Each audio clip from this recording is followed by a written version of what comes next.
اللہ اللہ اللہ۔ صلی اللہ علیہ وسلم نے فرمایا عزت معاف کرنے میں ہے۔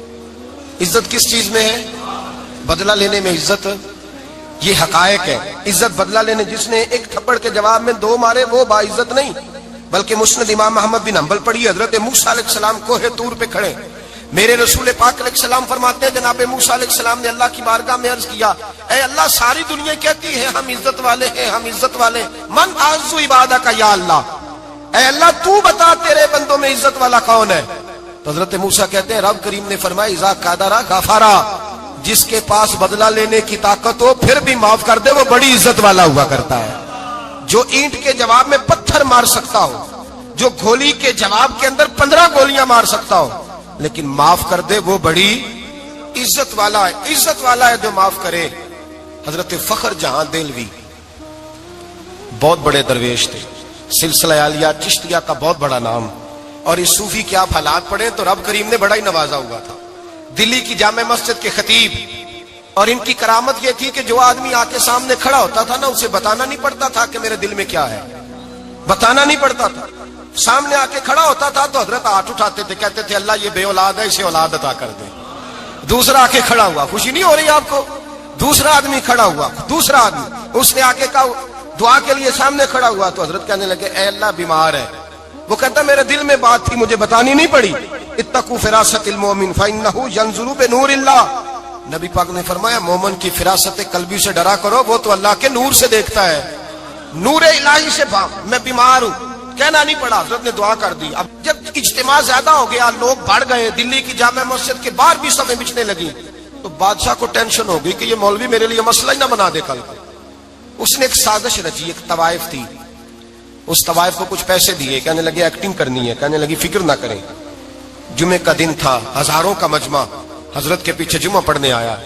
حضرت جمعے کی نماز پڑھا کے سیڑھیاں اتر رہے تھے، سائلین کا رش تھا، ادھر بھی لوگ تھے ادھر بھی لوگ، حضرت جا رہے، حضرت نیچے اتر رہے سیڑھیوں سے، دائیں بائیں لوگ ہیں۔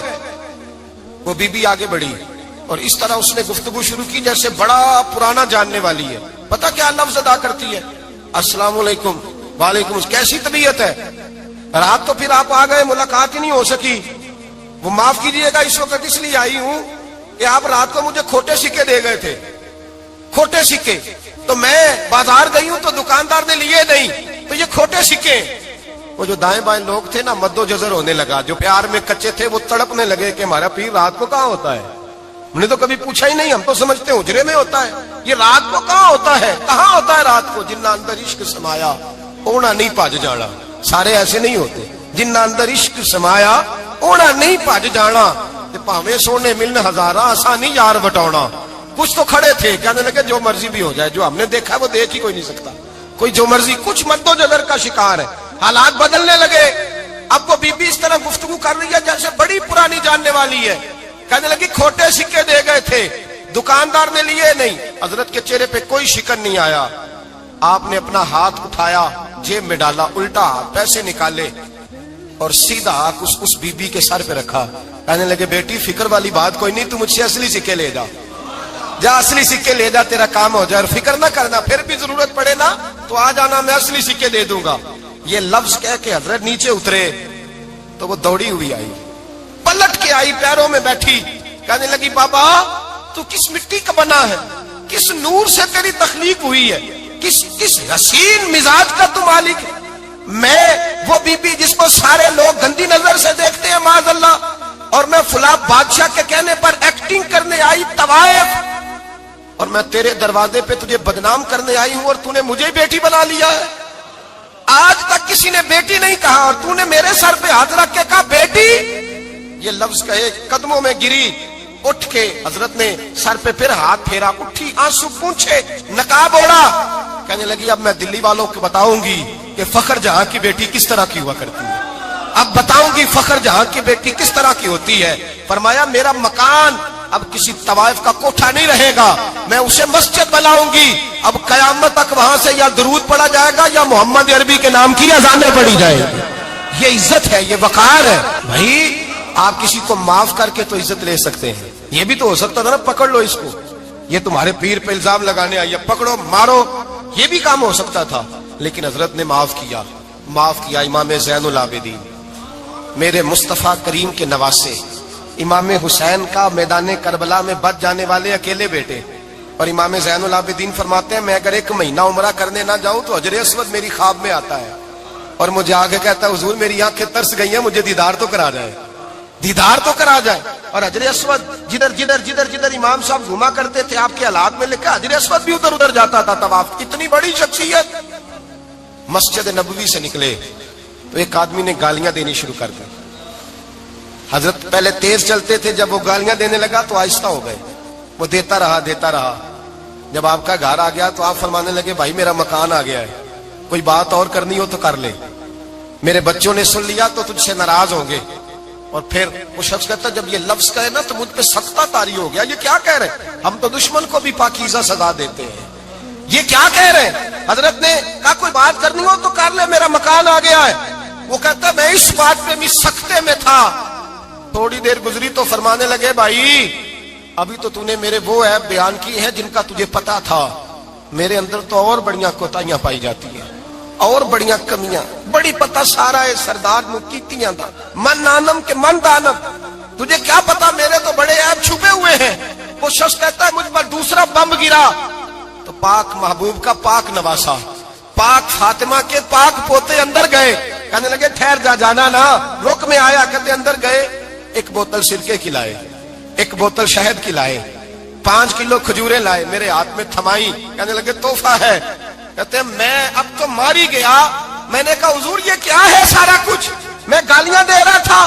آپ فرمانے لگے جو تو کر رہا تھا وہ تیرا کردار ہے اور یہ جو میں نے کیا ہے یہ میرا کردار ہے. اس لیے کہ میرے دادا مولا علی شیر خدا حل عطا مشکل کشا، حضرت علی نے نصیحت فرمائی تھی کہ بیٹا جو گھر آئے وہ خالی ہاتھ نہیں جانا چاہیے، جو دروازے پہ آئے وہ خالی ہاتھ نہیں جانا چاہیے. حضرت پیچھے پلٹے تو وہ پیروں میں بیٹھ گیا. کہنے لگا حضور میں نے حسین کو نہیں دیکھا، میں نے علی فاطمہ کو نہیں دیکھا، میں نے مصطفیٰ کو نہیں دیکھا، پر آپ کو دیکھ کے لگتا ہے کہ ان کے اخلاق کتنے اعلیٰ ہوں گے، کتنے اعلیٰ ہوں گے. میں لعنت بھیجتا ہوں اس پر جس نے مجھے کہا تھا کہ زین العابدین کو برا کہو. کائنات میں اگر قصیدے پڑھنے چاہیے تو مصطفیٰ کی آل کے پڑھنے چاہیے، اگر تعریف کرنی چاہیے تو رسول اللہ کی آل کی کر. تیری نسل پاک میں ہے بچہ بچہ نور کا، تیری نسل پاک میں ہے بچہ بچہ نور کا، تو ہے نے نور تیرا سب گھرانہ نور کا. اور میں آپ تو تعریف کے تو بھائی یاد رکھیں آپ بدلہ لے کے عزت نہیں کرا سکتے. عزت تو معافی میں ہے، معافی میں عزت ہے. حضرت بایزید بستامی کے ساتھ یہودیوں کا پیشوا رہتا تھا. زیادہ تر مخالفتیں حسد کی وجہ سے ہوتی ہیں، حسد بنیادی وجہ ہوتی ہے. قرآن مجید نے کہا محبوب یہ تیرے ساتھ جو زیادتی کرتے ہیں معاذ اللہ بے ادبی کرتے ہیں، حسد من عند انفسہم، ان کے دلوں میں تیرا حسد ہے. حسد بنیادی وجہ ہے اختلاف، حسد ہوتا ہے جو وجہ بنتا ہے. حضرت بایزید بستامی کے پڑوس میں یہودیوں کا پیشوا رہتا تھا، آپ کی مخالفت کرتا، ساری زندگی اس نے مخالفت کی. یہودی اسے بڑا مانتے تھے، اس سے کوئی غلطی ہو گئی سارے اسے چھوڑ گئے. پہلے رئیس اعظم ہوتا تھا پھر غریب ہو گیا. ایک دن حضرت بایزید بستامی گھر آئے تو بچے کے رونے کی آواز آئی. زوجہ سے پوچھنے لگے اس کا بچہ کیوں روتا ہے؟ تو کہنے لگی آپ کو پتا ہے نا اب لوگ اسے چھوڑ گئے ہیں تو گھر میں دیا نہیں جلتا، بچہ چھوٹا ہے اندھیرے میں روتا ہے. رات گہری ہو گئی تو حضرت بایزید نے اپنے گھر سے دیا اٹھایا، اپنے گھر سے دروازے پہ دستک دی. وہ باہر آیا تو جناب بایزید کا انداز کیا ہے؟ اس نے مخالفت کی زندگی بھر. انداز کیا ہے؟ باہر آتے ہی نا آپ فوراً اس کو بولنے نہیں دیا. کہنے لگے بھائی سن لے، میں پہلے بھی آ سکتا تھا، دیر سے اس لیے آیا ہوں کہ گلیاں سنسان ہو جائیں، لوگ سو جائیں، تجھے اور مجھے کوئی نہیں دیکھ رہا ہے کہ میں ہوں دوسرا تو ہے، اور تو مجھے اچھی طرح جانتا ہے. بایزید وہ نہیں کہ جو نیکی کرے گا اور دنیا کو بتائے گا، میں تیرا راز بھی رکھوں گا. اور بچے تو معصوم ہوتے ہیں نا. فرمایا میرے بڑے ہو گئے تیرے چھوٹے ہیں، یہ پکڑ لے دیا گھر میں لے جا، اور میرا وعدہ ہے کسی کو ساری زندگی اس نے مخالفت کی. وہ شخص کہتا ہے مجھے بولنے کا موقع ہی نہ دیا، دیا دے کے چلے گئے. اگلی شام پھر آئی، رات گہری ہوئی تو پھر دروازے پہ دستک ہوئی. میں باہر گیا، نیا چراغ، نئی بتی، نیا دیا. کہنے لگے دیکھ کوئی نہیں دیکھ رہا، میں اس وقت آیا ہوں جب تنہائی ہو اور تو مجھے جانتا ہے، میں غلط بات بھی نہیں کرتا، یہ دیا رکھ لے، میں کسی کو بتاؤں گا بھی نہیں. کہتے چلے گئے. تیسرا دن آیا تو وہ یہودی کہتا ہے میرے صبر کا بندھن ٹوٹ گیا، میں ٹوٹ گیا، ان کی نیکی نے مجھے خرید لیا. ان کے معاف کرنے نے ان کی عزت میرے دل میری روح میں بڑھا دی. کہتے ہیں جب دروازے پہ دستک دی میں باہر آیا, انہوں نے دیا تھمایا, کہنے لگے دیکھ بھی کوئی نہیں رہا, اور تو مجھے جانتا ہے میں مصطفیٰ کا غلام ہوں, میں جھوٹ بھی نہیں بولتا, میں بتاؤں گا بھی نہیں, تیرا راز رکھوں گا. کہتے ہیں انہوں نے دیا تو اس یہودی پیشوا نے شور مچانا شروع کیا, کہنے لگا مسلمانوں باہر نکلو, یہودیوں باہر آؤ, عیسائیوں باہر آؤ. شور مچ گیا, لوگ چھتوں پہ چڑھ گئے. کیا ہوا کیا ہوا؟ کہنے لگا یہ بایزید ہے, میں یہودیوں کا پیشوا ہوں. میں نے ساری زندگی جھوٹے الزام لگائے, ساری زندگی اس کو بدنام کرنے کا ہر حربہ استعمال کیا, جو مجھ سے بن سکتا تھا میں نے کیا. پر یہ عجیب شخص ہے, یہ پرسوں بھی مجھے دیا دے گیا ہے, آج بھی دے گیا ہے, کل بھی دے گیا ہے. میں ساری زندگی اسے رلاتا رہا, اور اس نے میرا چھوٹا سا بچہ بھی میرے بچے کا رونا بھی اس سے برداشت نہیں ہوا. میں تم سب کو گواہ بنا کے کہتا ہوں میں جھوٹا ہوں, بایزید سچے ہیں, ان کا مذہب بھی سچا ہے, قرآن بھی سچا ہے, اسلام بھی سچا ہے, اور جس مصطفیٰ کا یہ کلمہ پڑھتے ہیں وہ محبوب بھی بڑا سچا ہے. یہ سچے دین کے ماننے والے ہیں. کہنے لگے میں تمہیں گواہ بنا کے مصطفیٰ کا کلمہ پڑھتا ہوں اور تمہیں بتاتا ہوں کہ آؤ سارے در رسول پہ جھک جائے. بھائی یاد رکھیں, سمجھیں, غور کریں. عزت درگزر سے, اب اس پر میں زیادہ بات نہیں کر سکتا. عزت درگزر سے ملے گی. ایک تو آپ کو عزت عاجزی سے ملے گی, تقوی سے ملے گی, عزت درگزر سے ملے گی, عزت قناعت سے ملے گی, عزت کم بولنے سے ملے گی. اور اگر زیادہ عزت لینی ہے اور عزت اتنی لینی ہے کہ چھا جاؤ دنیا میں, اگر چھا جانے کا شوق ہو نا, تو پھر رب فرماتا ہے میرے مصطفیٰ کی غلامی کر لو, پھر میرے نبی کے ہو جاؤ. قل ان کنتم تحبون اللہ فاتبعونی یحببکم اللہ. فرمایا تم میرے نبی کے ہو جاؤ, دنیا بھی تمہاری اور دنیا بنانے والا خدا بھی تمہارا ہو جائے گا. تم میرے غلامی مصطفیٰ میں عزت ہے, رسول اللہ کی نوکری میں, اور قسم اللہ کی بڑی عزت ہے, بڑی عزت ہے, بڑا وقار ہے, بڑا پیار, بڑا حسن ہے, بڑی رعنائی, بڑا ٹھہراؤ ہے. یار وہ جو لوگ کہتے ہیں نا میں پتہ نہیں کون ہوں, کہاں کا رہنے والا ہوں, یار نہیں لوگ پوچھتے تو کون تھا, تیری برادری کیا ہے, تو کہاں کا ہے, نہیں پوچھتے. تیرے لبوں پہ اگر ذکر مصطفیٰ ہے تو دنیا تیری غلام ہے, اگر تو حضور کا ہے تو پھر سارے دامن مصطفیٰ سے جو بھی لپٹا وہ یگانہ ہو گیا, اور جس کے حضور ہو گئے اس کا زمانہ ہو گیا, جس کے حضور ہو گئے اس کا.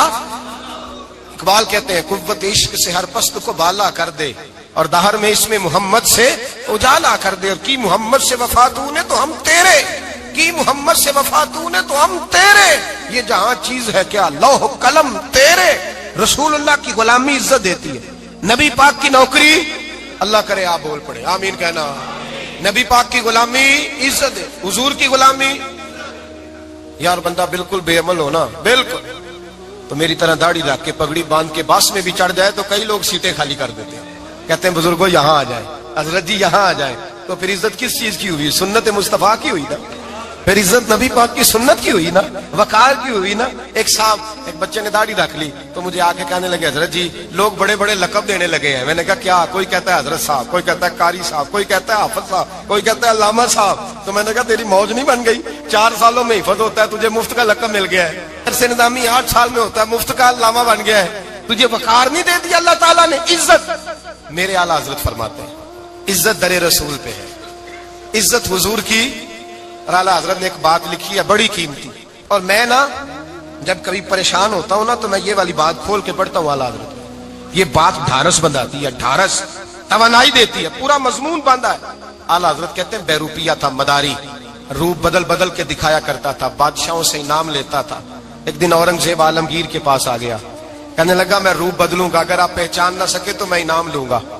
آپ نے فرمایا میں کوئی ایسے ویسا بادشاہ نہیں, کہا مجھے دھوکہ دینا مشکل ہے. کہا نہیں میں روپ بدلوں گا. حضرت اورنگزیب عالمگیر بڑے نیک بادشاہ گزرے, بڑے پرہیزگار آدمی, وہ بیروپیہ کہنے لگا میں روپ بدلوں گا, آپ نہیں پہچان سکیں گے. فرمایا چل جتنا تیرے اندر زور ہے لگا لے. حضرت نے اعلان کیا کہ میں نے فوجی بھرتی کر دیں, 2 ماہ کے بعد ٹیسٹ ہوگا. وہ 2 مہینے دوڑتا رہا, رنگ روپ بناتا رہا, آیا ٹیسٹ دینے, 2-3 سپاہیوں کا امتحان لیا. اس کی باری آئی تو 10 روپے دیے, کہنے لگے تیرے آنے جانے کا کرایہ میں نے تجھے پہچان لیا ہے. کچھ دنوں کے بعد جانے لگے سفر پر تو بھکاری آ گئے خیرات مانگنے. اس نے بھی سارے منہ پر سیاہی مال لی, کپڑے پھاڑ لیے, سر کے بال منڈا لیے, بھویں تک کٹا لی, بدرنگ ہو کے آیا. کاسا آگے کیا تو حضرت نے 10 روپے ڈالے, کہنے لگے تیرے آنے جانے کا کرایہ میں نے پہچان لیا ہے. کچھ دن گزرے تو ٹیچر کی ضرورت تھی, اس نے مونچھیں بڑی کر لی, داڑھی نکلی لگا لی, سر پہ جنا کیپ پہن لی, ایک شیروانی لے لی اور ہاتھ میں چھڑی پکڑ کے آیا.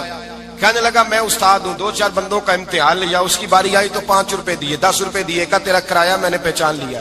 2 سال گزر گئے. وہ جب بھی آتا حضرت پہچان لیتے. ایک دن سفر پہ جا رہے تھے, بہت بڑا لشکر تھا, جہاد کرنے جا رہے تھے اورنگزیب عالمگیر.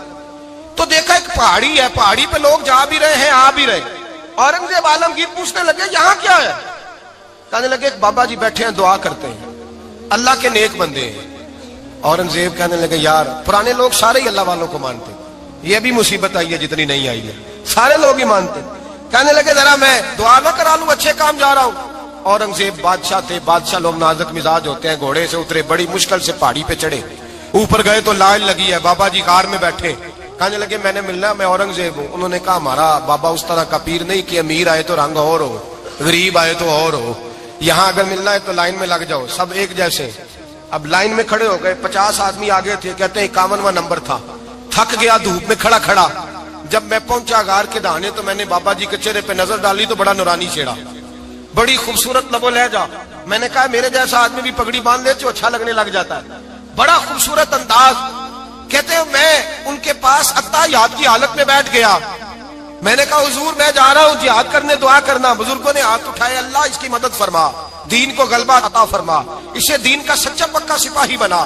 پھر تھپکی دی, 2-4 نصیحتیں بھی کر ڈالی. دیکھنا ظلم نہ کرنا, زیادتی نہ کرنا, جب تو جیت فخر نہ کرنا, غرور نہ کرنا, نصیحتیں بھی کر دی. کہتے ہیں اب جب میں اٹھا تو 2-4 دینار بطور نذرانہ مسلح کے نیچے رکھے, اور الٹے قدم جب میں غار سے اترا انہوں نے رومال جاڑا اور اٹھ کے کھڑے ہو گئے. کہنے لگے آج نہیں تو نے پہچانا, آج نہیں تو نے پہچانا, میرا انعام بنتا ہے, آج نہیں پہچانا, لا پیسے.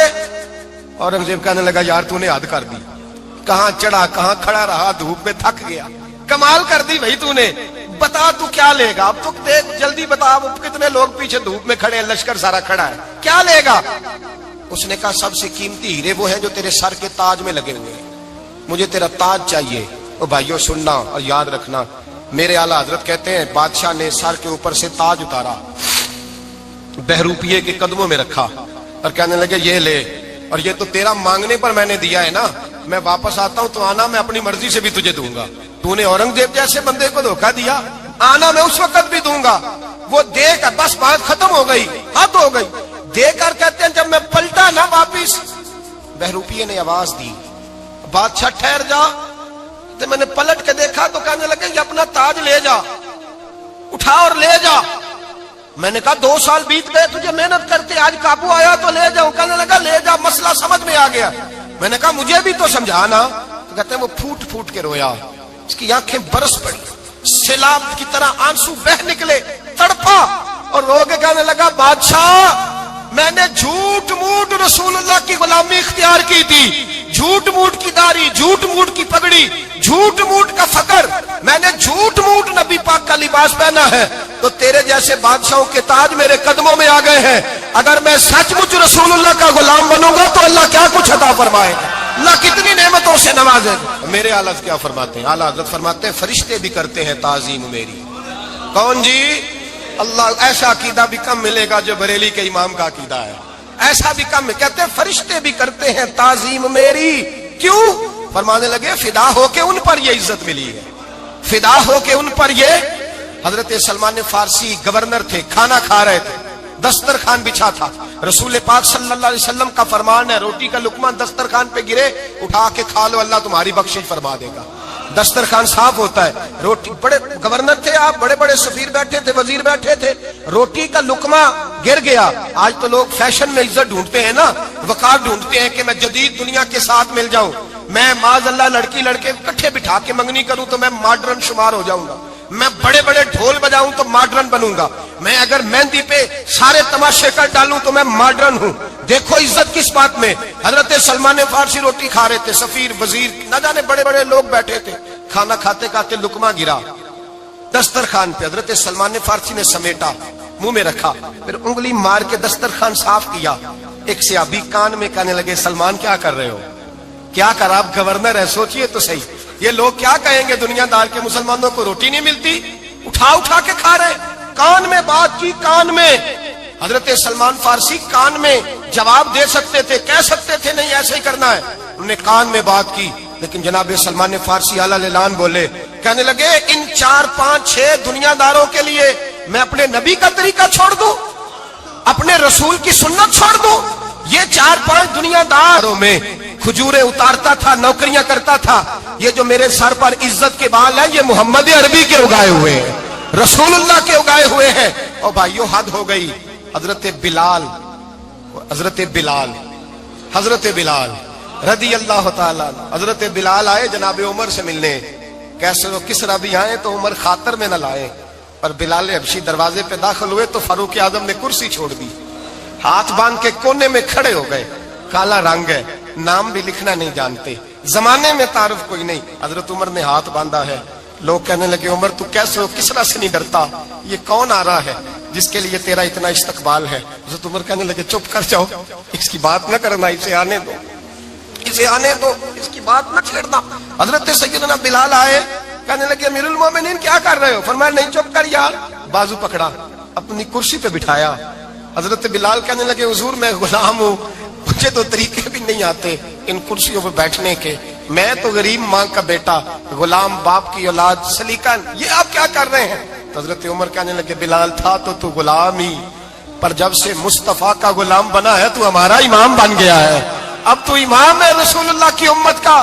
فرمایا وہ مجھے دن یاد ہے جب مکہ فتح ہوا تھا، بت ٹوٹ گئے تھے، بڑے بڑے سردار تھے، اور میرے نبی نے فرمایا بلال سے کہو کعبے کی چھت پہ چڑھ کے اذان دے، تو لوگوں نے کہا حضور یہ سارے جل گئے ہیں، کسی اور کی ڈیوٹی لگا دے۔ حضور نے فرمایا چپ کرو، بدر میں مار کھا کے اذان پڑے تو بلال، احد میں پتھر برسے اذان پڑے تو بلال، تپتے صحراؤں میں پڑے تو بلال، ہر جگہ مار کھائے تو بلال، اور آج اگر اللہ نے عزت دی ہے تو میں لوگوں کو دیکھ کے بلال کو عزت نہ دوں؟ میں بتانا چاہتا ہوں کہ رسول اللہ کی غلامی میں عزت ہے۔ فرمایا کوئی اوپر نہیں چڑھے گا، ابو بکر بھی نیچے، عمر بھی نیچے، عثمان و علی، طلحہ اور زبیر بھی نیچے۔ آج یہ حبشی غلام کعبے کی چھت پہ چڑھے گا اور میں دنیا کو بتاؤں گا کہ اصل عزت اسی کے پاس ہوتی ہے جو رسول اللہ کا غلام ہوا کرتا ہے۔ بھائی یاد رکھیں عزت حضور کی غلامی میں ہے، نہ یہ دیکھو میری برادری کیا کہتی ہے، رمضان کا مہینہ ہے، 10واں روزہ ہے، حضرت خدیجہ کا یوم وصال ہے، نہ دیکھو دنیا کیا کہتی ہے، یہ دیکھا کرو رسول اللہ کیا کہتے ہیں۔ نبی پاک چھوڑ دو ساری دنیا کے دھوکے، سارے فیشن، ساری رسومات، ساری تہمات چھوڑ دو، سیدھی توجہ مدینے والے محبوب کی طرف کرو، جیسے حضور کہیں ویسے کرو۔ ماحول کا نہیں تھا حضور، اللہ نے آپ کو جوان اور خوبصورت بیویاں دی ہیں، پر میں جب بھی سنتی ہوں جناب خدیجہ کا ذکر ہی سنتی ہوں۔ میں نے رشک کے انداز میں کہا، کہتی میں بات کہہ کے خاموش ہو گئی، اور جب میں نے نظر اٹھا کے دیکھا تو حضور کی آنکھوں میں آنسو، نبی پاک صلی اللہ علیہ وسلم کا یہ انداز دیکھا تو میں نے کہا حضور میں رب رسول کی بارگاہ میں توبہ کرتے اب تو رو دیے۔ تو حضور فرمانے لگے عائشہ یہاں جو بھی آیا ہے نا وہ سکھوں اور آسانیوں کے دنوں میں آیا ہے، اور خدیجہ میری ان دنوں کی ساتھی تھی جو میرے تکلیف کے دن تھے، میری آزمائشوں کی، میری پریشانیوں کی میری ساتھی تھی۔ جب لوگ مجھے تکلیف دیتے تھے میں گھر جاتا تھا تو مجھے کہتی تھی حضور آپ تو صلہ رحمی کرتے ہیں، غریبوں کا بوجھ اٹھاتے ہیں، آپ تو لوگوں کے ساتھ محبت سے پیش آتے ہیں، حضور آپ پریشان نہ ہو، آپ کا رب آپ کو ہمیشہ عزت ہی عطا فرمائے گا۔ فرمایا وہ میری تکلیفوں کی اسے کیسے، میرے بھائی رشک کیا لوگوں نے ایک دوسرے پر، حسد نہیں کیا۔ ہم تو نہ جی اپنی مرضی کے فیصلے کرتے کرتے پیچھے رہ گئے، ہم نے لوگوں کو پیچھے کرنے کا سوچا تھا لیکن ہم سب سے پیچھے رہ گئے۔ ہم نے سیاست اور سازش کی تھی کہ کچھ لوگوں کے دلوں پہ پیر رکھ کے میں اپنا قد اونچا کروں گا، کچھ کے سینوں پہ پیر رکھ کے، لیکن ایسا نہیں ہوتا، یہ ہوتا نہیں۔ آپ کسی کی جگہ نہیں لے سکتے، اس لیے کہ رب نے سب کی جگہ اپنی اپنی بنائی ہوئی، سب کی جگہ۔ ہاں ایسا ضرور ہوتا ہے کہ کئی دفعہ نا ہم اپنے مقام کو گرا لیتے ہیں، وہ کسی نے کہا تھا کہ ایسا نہیں کہ تیری جگہ کوئی اور آ گیا، لیکن تیرا مقام بھی اب تیرا نہیں رہا۔ ہوتا یہ ہے کہ ہم نہ گرا لیتے ہیں اپنے آپ۔ اگر ہم رشک کا ماحول پیدا کریں، رشک کا، اور ہم کہیں کہ کیا بات ہے میں بھی سفر کروں گا، اس جانب جاؤں گا، بجائے یہ کہنا کہ فلاں آدمی بڑا آگے نکل گیا ہے، یہ کر کے نکل گیا ہے، وہ کر کے نکل گیا ہے، یہ کہنا کہ یار میں بھی رب کریم کی اس مدد کو تلاش کرتا ہوں جس کی برکت سے اللہ نے اس پر فضل فرمایا. امام غزالی فرماتے ہیں 3 لوگوں میں حسد زیادہ ہوتا ہے, بغض زیادہ پیدا کر لیتے ہیں. اب چونکہ مضمون ہے تو ساری بات کھل کے ہی کرنی پڑے گی نا. فرماتے ہیں 3 لوگوں میں حسد, بڑے عہدے والوں میں حسد زیادہ ہوتا ہے. یعنی صوبائی وزیر کہتا ہے کہ حق میرا ویسے وفاقی وزیر کا تھا, اور وفاقی وزیر کہتا ہے کہ جتنا میرا تجربہ ہے نا مجھے بنایا وزیر اعظم ہی جاتا تو بات ٹھیک تھی. حسد زیادہ, بڑے عہدوں والوں میں حسد, اور امام غزالی فرماتے ہیں مالداروں میں حسد زیادہ ہوتا ہے. غریب نے غریب سے کیا جلنا ہے, جلنے کو شے ہی کوئی نہیں, کس سے جلیں گے.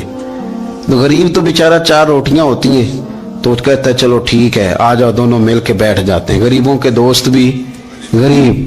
امیر حسد کرتے ہیں, وہ سودے پہ سودا کرتے ہیں, وہ ایک دوسرے کی کمزوریاں بیان کرتے ہیں. میں نے گاہکوں کو نفع لیتے دیکھا ہے, فلانے سے مال لیتے تھے جی اس نے بڑا تنگ کیا, تو کہتا ہے اسی طرح کا تو مجھ سے خریدا کر. لوگ استعمال کر جاتے ہیں. وجہ بیچ میں کیا ہوتی ہے؟ حسد, عداوت, خرابی ہوتی. اور تیسری بات امام غزالی نے شاید میرے لیے کہی ہے. امام غزالی فرماتے ہیں علماء میں حسد بڑا ہوتا ہے, عہدے داروں میں, مالداروں میں, اور علم والے لوگوں میں. وہ بھی اللہ کی تقسیم پر راضی نہیں ہوتے, چونکہ وہ سمجھتے ہیں مجھے یہ لفظ آتے ہیں, میری قابلیت زیادہ ہے, میں زیادہ پڑھا لکھا ہوں, تو یہ منصب بھی میرا تھا, یہ کام بھی میرا تھا, یہ بھی میرے پاس ہونی چاہیے. ایسا نہیں ہوتا, یہ تو رب کریم کی عطا ہے. میں کئی دفعہ کہہ چکا ہوں کہ کام لینے پہ آئے تو میرے جیسے بیکار آدمی سے کام لے لے, یہ اس کی عطا ہے. اب ہمیں کرنا کیا ہے؟ ہمیں اس کی تقسیم پر راضی رہنا ہے, اس کی تقسیم پر قربان جائیں. رسول پاک علیہ السلام سے صحابی نے پوچھا حضور عزت کیا ہے؟ فرمایا جو رب نے تجھے دیا اس پہ راضی ہو جا, اللہ عزت عطا کر دے گا. قناعت کر, جو اللہ نے تجھے دیا اس پر قناعت کر, اللہ تجھے عزت دے دے گا. حضور ذلت کیا ہے؟ فرمایا لوگوں سے لالچ نہ رکھنا, تو ذلیل ہو جائے گا. لالچ نہ کر. تیزی کے ساتھ پروموٹ ہوتی ہیں چیزیں, ہمیں سازش کرنی آتی ہے. ہمارا خیال ہوتا ہے کہ میں نے دوسروں کے پیسوں پہ کاروبار کرنا ہے. ہمارا خیال ہوتا ہے کہ پالٹی ڈال کے روٹی کھانی ہے. ہمارا خیال ہوتا ہے کہ کسی بندے کو کس طرح استعمال کرنا ہے. یاد رکھ لینا, کبھی بات نہ بھولنا, جو لوگوں کو استعمال کرنا چاہتا ہے وہ ساری زندگی استعمال ہوتا رہتا ہے. جو کسی شخص کو کسی مقام پر رسوا کرنا چاہتا ہے اپنی عزت بچا نہیں پاتا. جو آدمی لوگوں کو حقیر جانتا ہے اللہ اسے کبھی عزتیں عطا نہیں کرتا, وہ گڑھوں کے اندر گرتا چلا جاتا ہے. یاد رکھیں جو عزتیں دینی شروع کر دے رب اسے باعزت بنا دیتا ہے. جو پیار کرنا شروع کر دے معاشرے میں لوگ اس سے پیار کرنے لگ جاتے. جو کسی دیکھیں اگر ہم وہاں سے مانگے جہاں سے سب کو ملتا ہے تو پھر بندوں پر اتنی نظر رکھنے کی ضرورت باقی رہتی نہیں ہے. ادھر دیکھیں رشک کریں گے تو لالچ سے بھی بچیں گے, حسد سے بھی بچیں گے. بخاری مسلم میں حدیث ہے, حضرت ابو ہریرہ رضی اللہ تعالیٰ عنہ کہتے ہیں حضور کی بارگاہ میں حاضر تھے تو کچھ غریب لوگ حاضر ہوئے, غربا. انہوں نے عرض کی یا رسول اللہ صلی اللہ علیہ وسلم ایک گزارش کرنے آئے. حضور نے فرمایا کہو. یا رسول اللہ امیر تو ہم سے آگے نکل گئے. حضور نے فرمایا کس بات میں؟ عرض کی حضور نمازوں میں نہیں ہم گزرنے دیتے, اتنے نفل وہ پڑھتے ہیں اتنے ہم بھی پڑھ لیں گے. صحیح بتانا صحیح. آج کل یہ نمازوں کا مقابلہ بھی ہے کہ نفل میں نے زیادہ پڑھنے, عبادت میں نے. ہمارے اصحاب رحمت اللہ علیہ فرمایا کرتے تھے آستانوں پہ گدی نشینوں کا تو رولا ہوتا ہے, اللہ اللہ کرنے کا رولا نہیں ہوتا. یہ تو شور ہوتا ہے کہ سجادہ میں ہوں سجادہ, اور سب نے کوئی نہ کوئی کہانی سنائی ہوتی. کہتے نہیں ابا جی مجھے کہہ گئے تھے کان میں. دوسرا کہتا نہیں مجھے لکھ کے دے گئے تھے. تیسرا کہتا تمہیں تو پتہ ہی نہیں, تم تھے ہی نہیں, عمرے پہ تو میرے ساتھ گئے تھے. جو میرے ساتھ ان کا معاہدہ ہوا وہ خانہ کعبہ میں ہوا ہے, لہذا میرا پہلا نمبر ہے. سب کے پاس کوئی نہ کوئی معاملہ ہوتا ہے. یہ سارے کام کوئی ضروری نہیں. ضروری کیا ہے کہ وہ جو کہتے تھے کرو, جس نے سب سے زیادہ کر کے دکھایا ہے وہ زیادہ جانشین ہے. وہ زیادہ جانشین ہے جس نے زیادہ کر کے دکھایا. معاملہ تو یہ ہے کہ اس رستے پہ کس نے چلنا ہے. لوگ تو سجادہ نشینی سے بھاگا کرتے تھے, بھاگتے تھے. حضرت ابو بکر صدیق رضی اللہ تعالیٰ عنہ کا وصال ظاہری ہوا تو حضرت عمر خلیفہ بنے. تیسرا دن تک خلیفہ بنے ہوئے. 2-3 چھوٹی چھوٹی بچیاں آ گئیں. چاچا جان آپ خلیفہ بنے؟ فرمایا ہاں. چلو پھر عصر کے بعد ابو بکر ہمارے گھر جاتے تھے. فرمایا پتر تمہارے گھر کیا ہے؟ کہنے لگی ہم یتیم ہیں، ہمارا بھائی کوئی نہیں۔ ابو بکر روز عصر کے بعد آتے تھے، ہماری بکریوں کا دودھ دھو کے ہمیں دے جاتے تھے، کچھ بیچ کے گزارا کر لیتی تھی، کچھ پی لیتی تھی۔ چچا 3 دن ہو گئے، میری اماں بھی روتی ہے، بہنیں بھی روتی ہیں، آپ چلیں گے؟ تو جناب سیدنا عمر فاروق کہتے ہیں میں نے دستار سر پہ رکھی اور پٹکا میں نے اپنے کندھے پہ رکھا، بیٹیاں آگے آگے، میں پیچھے پیچھے، روتے جا رہے ہیں۔ ایک صحابی نے پوچھا عمر کیوں رو رہے ہو؟ کہنے لگے یار یہ ابو بکر کتنا مشکل رستہ دے کے گیا، کتنا مشکل رستہ ہے اس کے طریقے پہ چلنا۔ یہ لوگ تو سجادہ نشینی اتنا کٹھن کام تھا، لوگ بھاگا کرتے تھے۔ شوق آ گیا، اب رسول کریم علیہ السلام کے حضور ناز حاضر ہو کے عرض کی حضور امیر آگے گزر گئے، نمازوں میں نہیں ہم گزرنے دیتے، ہم ان سے زیادہ پڑھیں گے، نفلوں میں نہیں گزرنے دیتے، زیادہ پڑھیں گے۔ یا رسول اللہ صلی اللہ تعالی علیہ وسلم ہم انہیں نا تلاوت قرآن پاک میں نہیں آگے گزرنے دیں گے، وہ ہم زیادہ پڑھیں گے۔ لیکن حضور وہ مالدار ہیں، غلام آزاد کرتے ہیں، صدقات کرتے ہیں، خیرات، اس کا ہم کیا کریں؟ حضرت سیدنا ابو ہریرہ فرماتے ہیں کہ جواب تو حضور نے بعد میں دینا تھا، اور جب ان کا سوال ختم ہوا تو میں نے حضور کا چہرہ نور دیکھا تو رسول پاک کا چہرہ خوشی سے کھلتا ہوا مجھے نظر آیا۔ گویا یہ جو رشک ہے نا کہ نیکی میں آگے گزرنا، یہ حضور کو اتنا پسند آیا کہ ان کے سوال سے حضور بڑے راضی ہوئے۔ کریم فرمانے لگے، حضور فرمانے لگے میں تمہیں ایک وظیفہ بتاتا ہوں، تم وہ پڑھو، امیر جتنی بھی نیکیاں کریں گے نا اللہ تمہیں ان کے برابر ثواب دے دے گا۔ لے لو نسخہ، یہ کرو کام۔ یا رسول اللہ بتائیں، فرمائے رات کو نا 33 بار سبحان اللہ پڑھا کرو، 33 بار الحمدللہ پڑھا کرو، 34 بار اللہ اکبر پڑھا کرو۔ اب جتنی بھی نیکیاں امیر کریں گے نا تمہارے وظیفے کی برکت سے اللہ تمہیں ان کے برابر ثواب عطا کر دے گا۔ اب جناب ابو ہریرہ کہتے میں نے ان کے چہرے دیکھے تو مجھے یوں محسوس ہوا کہ جس طرح کسی بندے کی کھوئی ہوئی رقم مل جائے تو وہ راضی نہیں ہوتا، کھوئی ہوئی رقم مل جائے تو بڑا جیسے کوئی اس کے ہاتھ، چلیں اپنا ترجمہ کر لیتے ہیں، کمیٹی نکلنے پہ نہیں بندہ بڑا راضی ہوتا کہ 11 مہینے سے دے رہا تھا، 10 مہینے سے چلو نکل ہی آئی ہے، شکر ہے اللہ کا، بڑا خوش ہوتا ہے بندہ، بڑا راضی ہوتا ہے۔ اس طرح ان لوگوں کے چہرے کھل اٹھے، کیا بات ہے حضور، بس اب نہیں ہم گزرنے دیتے۔ گھر چلے گئے، وظیفے پڑھنے لگے۔ کچھ دنوں کے بعد ان میں سے کچھ لوگ واپس آئے۔ حضرت ابو ہریرہ کہتے ہیں مجھے چونکہ وہ پرانی بات یاد تھی تو میں دلچسپی سے ان کا آنا جانا دیکھنے لگا۔ وہ کریم کی بارگاہ میں آ کے بیٹھے تو ان میں سے ایک شخص بڑی پریشانی کے ساتھ کہنے لگا حضور بڑی پریشانی لگ گئی۔ فرمایا کیا ہوا؟ عرض کی یا رسول اللہ صلی اللہ علیہ وسلم وہ جو آپ نے وظیفہ بتایا تھا نا، میرے کچھ پڑوسی امیر ہیں وہ تو انہوں نے بھی سن لیا ہے حضور، رات میں نے سنا ہے وہ مالدار بندہ ہے، صدقے خیرات بھی بڑے کرتا ہے، غلام بھی بڑے آزاد کرتا ہے، پر وہ بھی سوتے وقت 33 بار سبحان اللہ پڑھ رہا تھا، وہ تو اس نے بھی سن لیا حضور، وہ بات یہاں سے نکلی ہے، جانے کہاں کہاں پہنچی ہے تو وہ بھی پڑھ رہا تھا حضور، اب کیا بنے گا؟ تو کہتے ہیں اس کے سوال پر بھی میرے حضور بڑے ہی مسکرائے، باقاعدہ دہک ہو گیا حضور کے، دہک ہو گیا، سرکار کھول کے نہیں مسکراتے تھے، لیکن آج حضور اتنا مسکرائے کہ میں نے حضور کے مقدس دانتوں کی زیارت کر لی، دہک ہو گیا باقاعدہ حضور کا۔ حضور فرمانے لگے انہوں نے بھی سن لیا حضور، اور سن کے پڑھنا بھی شروع کر۔ اب بات کو سمجھیں کہ کسی امیر نے یہ نہیں کہا کہ یہ تو غریب کے لیے وظیفہ تھا، میں کہتا ہوں اللہ اللہ کا مزاج ہی نہیں، مزاج یہ کہ سیاست کیسے کرنی ہے، چکر کیسے چلانا ہے، کوئی کہانی کیسے سنانی ہے، ادھر ان کو ملا، حالانکہ بات تو غریبوں سے ہو رہی تھی، حضور وہ تو انہوں نے بھی پڑھنا شروع کر دیا۔ اب ہم کیا کریں؟ تو رسول کریم نے فرمایا وہ بھی پڑھ رہے ہیں، حضور پڑھ رہے ہیں، تو فرمایا ذالک فضل اللہ یؤتیہ من یشاء، بھائی پھر یہ تو اللہ کا فضل ہے نا، وہ جسے چاہے عطا کرے۔ اب یہ حضور نے کہہ دیا تو حضرت ابو ہریرہ کہتے ہیں میں نے پلٹ کر ان لوگوں کے چہرے دیکھے، قربان جائیں، میں نے پھر ان کے چہروں پر اطمینان دیکھا، میں نے سکون دیکھا، اس لیے کہ وہ سمجھ گئے جب رب فضل کرے تو پھر فضل کے معاملے میں اللہ کے بندے بحث نہیں کیا کرتے، وہ مطمئن ہو کے گئے، کہنے لگے حضور پھر ٹھیک ہے، اگر مالک اس طرح تقسیم کر رہا ہے تو پھر ہم راضی ہیں اپنے رب کریم کی رضا پہ۔ اپنی زندگی جب آپ بڑی محبت سے قرب و جوار سے تشریف لاتے ہیں، میں قرآن و سنت کی بہت سارے عنوانات دیکھ کے آپ کی خدمت میں ایک بات عرض کروں، اپنی ساری توجہ اپنے رب رسول کی جانب مائل کریں۔